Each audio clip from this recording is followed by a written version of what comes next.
Hello everyone, I hope you're all doing great. This is our last market outlook of 2024. It is the 16th of December. Clever Markets will be going on holiday for 2 weeks at the end of this week. So for the last time, we're going to have a good look at the markets. All right, so last Friday we ended with quite a drop, and that was super interesting because it tells us a lot about where we might be going for the entire week of, well, this week. So let's have a look at it. First things first, of course, always what you're seeing here is not trading advice, it is just my humble opinion. Before we go into the charts themselves, I want to have a look at the market sentiment survey. So here we see that from last week to this week, we haven't really changed all that much. So the bears are still very much dominating, and that mostly give me the laser pointer, there you go. We are still at from 47.9% to 47.6%, so the market outlook has nearly not changed at all. But what we can see is that there's fewer bulls in the market. What we are seeing more now is a little bit more indecision with those who say that the market is going rather sideways. So this is a LinkedIn survey results where we ask every week my professional network where they think the market might be going next. This time around we had, I think, 180, 190 participants. Okay, so TTF front month. I will take my time with the TTF front month and then we'll just go a little bit quicker through the other guess markets. So zooming out, we see that on the weekly chart, well, we are still bullish within the channel, right? We had this uptrend since the 19th of February 2024, so it is going back quite some time. But last week, wow, was that a week. So I keep an eye on the 39.4 channel support, so a move below that level, which I think seems increasingly more likely. I mean, look at the high volume, look at the bearish stochastic signal. We see that the MACD, so bullish momentum, has slowed down, as has the bullish trend as shown on the moving averages. So push below that seems almost probable. And below that level, 37.4, below that we would turn bearish. Some traders might choose to wait below for a move below a 32.04 before turning bearish, because this is the more pronounced trough. So what we want to see is a flow of lower lows and lower highs before we turn bearish, right? But honestly, it is looking pretty bearish past this level here already, 37.4.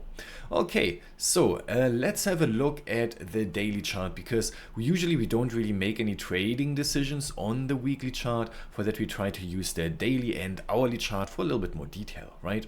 So you can see here we are approaching the support levels here. Oh my god, what is this? Let's put this here.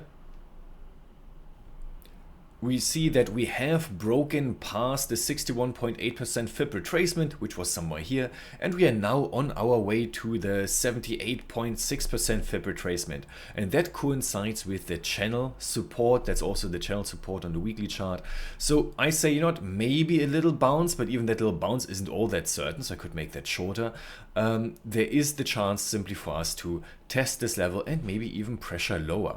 So when would all this be wrong? Well, if we get a little bit more of an upside correction, as long as we still stay below the 45.86, which is this, if you remember, there was an old neckline here from this double top, but now it's just a pullback resistance. So as long as we stay below this level, there's still a good chance for us to eventually push lower once more. So here's the thing, if I start seeing some bullish reversal candles here, which isn't the case yet, so I can't do it, right? But I have to wait. Then I would start drawing in Fibonacci retracements the other way around. There you go, from up here to down there. Let me put in all the fibs.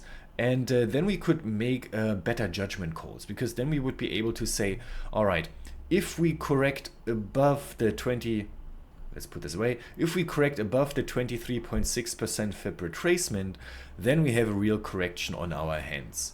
And shallow corrections go to the 38.2% fib, and deeper corrections can go all the way to the 61.8% fib, which, as you can see, somewhat coincides with this trough here.